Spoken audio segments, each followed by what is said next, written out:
Yo, it's your boy Logos, and today I want to switch it up a bit and debunk the St. Patrick's Day myth that I saw going around on social media over the past couple of days. It tried to say that St. Patrick massacred African pygmies in Ireland, and that just didn't make sense to me. So I cut it up into pieces, the post, and I'm gonna just analyze it and dissect it piece by piece because I love history, but I hate when any person or any group try to manipulate it or change it for their own benefit. I don't care how you look, and I don't care what you say. History should just be enjoyed and appreciated for the information and lessons it can teach us. But let's get into this. The Trot people, also known as the Pygmies because of their small size, are known as the oldest people on the planet. Well, that part is debatable because it's hard to nail down exactly who is the oldest. You have Australian indigenous people, you have the Bushmen in Africa, you have the Trot people. It's just hard to nail some stuff down. But let's keep going. Their history stretches back thousands and thousands of years, that is true. Some researchers even say millions of years. That's that's bullshit. I tried to find that, I couldn't find it anywhere. And of course, they put a vague, I don't know, backing behind it. Some researchers, you don't even say how many, you don't say who, you don't say where they're from, nor do you give evidence. I hate this. It just tells opinions and try to disguise it as fact, and people just buy into it. The Egyptians admired the Chua people because of their wisdom and knowledge. Eh, we don't even know if they interacted. Like they did have pygmies and dwarfs in Egypt, but we don't know their relationship exactly. From my understanding, they might have seen them as magical or spiritual because they were so different from everybody else, but that doesn't really prove anything. That just proves how ignorant the Egyptians were because they didn't have the technology and science to understand the human body and biology. It just was magic to them because they couldn't understand it. I don't understand how that proves anything. These are the same people that love to use iPhones and modern technology, but want to pull magic and nonsense out the ass when it fulfills some ideology or argument or belief they want to believe in. And it's so stupid to me.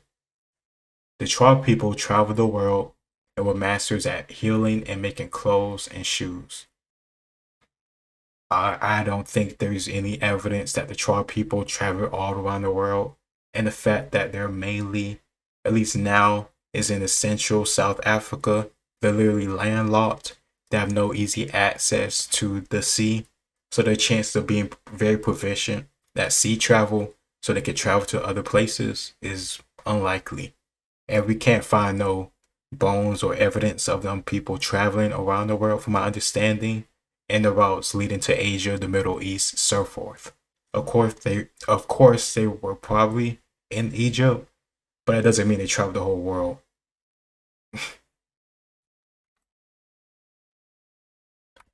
Some of the tribe people even migrated to Ireland and distinguished their sacred centers, their knowledge of the herbs, and their relationship to nature. Their signs and symbols were upon their clothing, headdress, and their hair that looked like snakes, quote unquote. I don't know if that's true. My understanding that they do tie up their hair and they may could be looking like a snake. I don't see how that proves anything anything at all about them going to Ireland. There's no evidence for that. It is also said that they wore a fez or head cover that depicted the symbol known as a uraeus or cobra raised to strike. That's a little snake that is on top of the Egyptian crown or headdress. I can't remember the exact name right now, and I don't want to just lie and say a random word and get it wrong. Which is the same snake image you see worn by the kings and queens in ancient Kemet. In parentheses, it clarifies Egypt. If that's true, that doesn't, I don't understand how that proves they had some type of magical powers or special abilities or special anything at all. And I really don't think that they really had that much influence like that. Egyptians could have just seen the power of the snake and loved the snake independently, like many cultures do. Now everything has to be influenced by white people or black people or any other people. People can just naturally see their environment and pick certain things to decide to put names on and worship or treat with high reverence. That's a human thing. Their culture was seen as magical by other people. Only people I've been able to find who saw it as magical was Egyptians, and that's because they were short and they were dwarves and pygmies. But that wasn't always the case.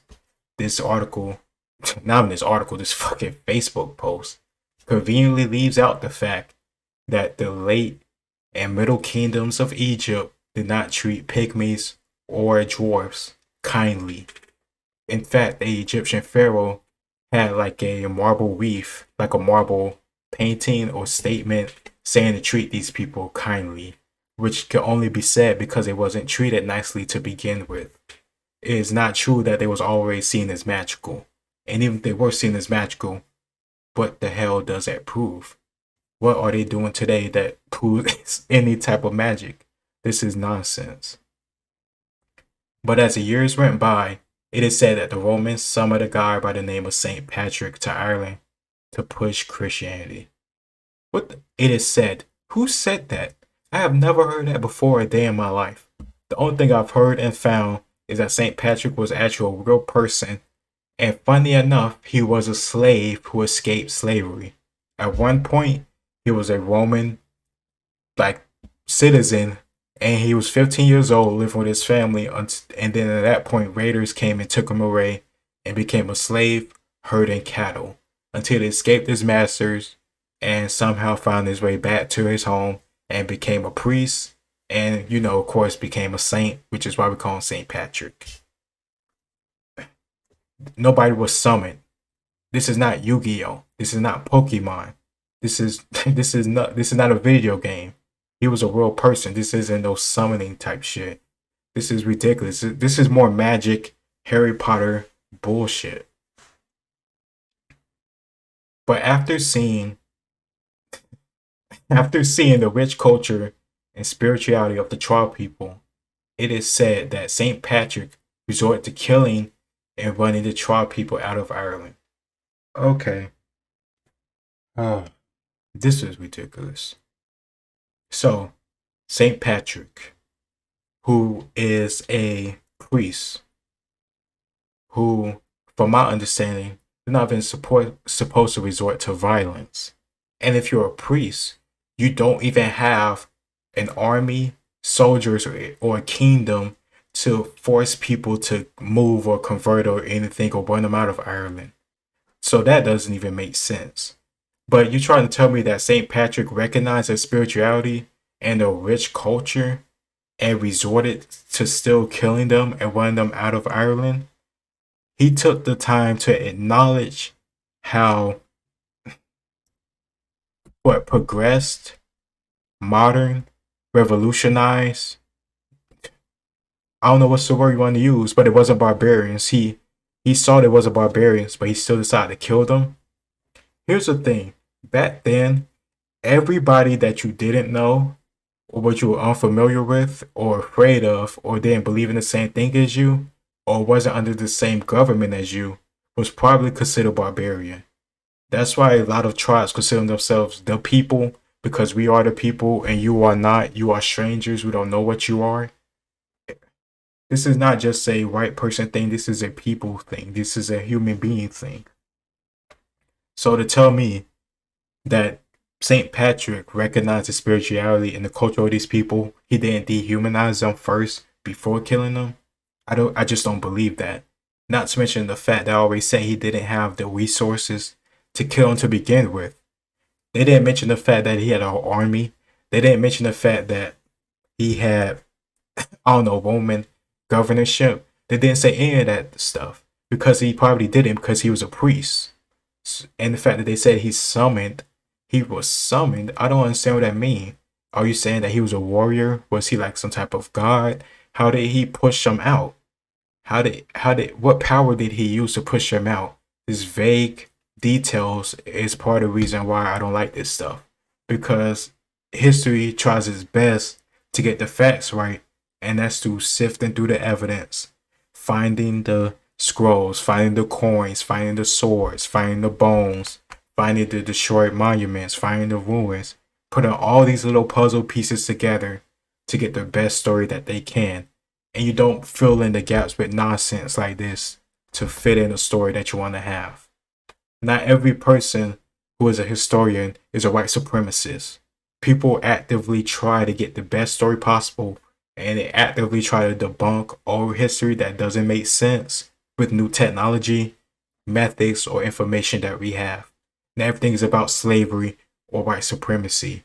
You can only believe this nonsense if you're ignorant, and especially ignorant of history and timelines in of itself, because it just doesn't make sense. For his decision to do so, he got called the saint that ran out the snakes.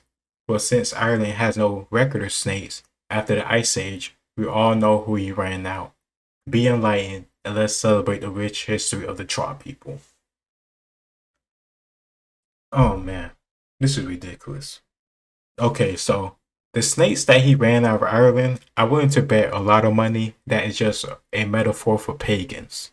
Considering the fact that the snake in the Garden of the Garden of Eden, was the devil, and he was a snake. This is just a metaphor for him pushing out people that they considered devils or blasphemous, and they were pagans. And it makes sense because considering the fact that most religions had a pagan culture or mythology where it was multiple gods and they had multiple aspects or they control different things. One god controlled one thing and another god controlled a different one. Like how Roman or Greek mythology has Zeus being the god of the sky or the heavens, and Hades the god of Hades, or undead under the earth. Like, this is nothing unique or new or different. The saint that ran out the snakes isn't running out African pygmies. He's pushing out pagans who don't want to convert to Christianity. And I'm willing to bet that they wasn't African pygmies. There is no records of these people existing there. Julius Caesar never said he encountered these people. Great Britain was a part of the Western Roman Empire for hundreds and hundreds of years, and there is no accounts of these African pygmies being on Ireland, which is right next door to Roman Empire territory. Like, certain stuff would seep through the cracks and we would know this stuff exists. This stuff just doesn't make sense to me. And you can only really believe this stuff if, like I say, you have zero knowledge of history, or you just want to push your ideology and you don't care what the facts are. You just want to feel good. I'm not going to be a part of that crowd. I'm always going to debunk BS history that makes absolutely zero sense. And I don't care if you say it being a black person or white person or Hispanic person or any other race on this freaking planet. If it's nonsense, it's still nonsense. St. Patrick didn't freaking kill or commit genocide on Ireland against African pygmies. If you have evidence of that, bring it up. But everything I found has just been hotel bullshit.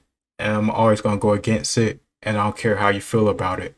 Come with facts. And I'm happy to accept it. But it needs to come with evidence. This is not evidence. This is just pseudo history. And it's pushed on Facebook where people are gullible and they'll like and heart any nonsense that make them feel good. It's your boy Logos, and I'll see y'all next time.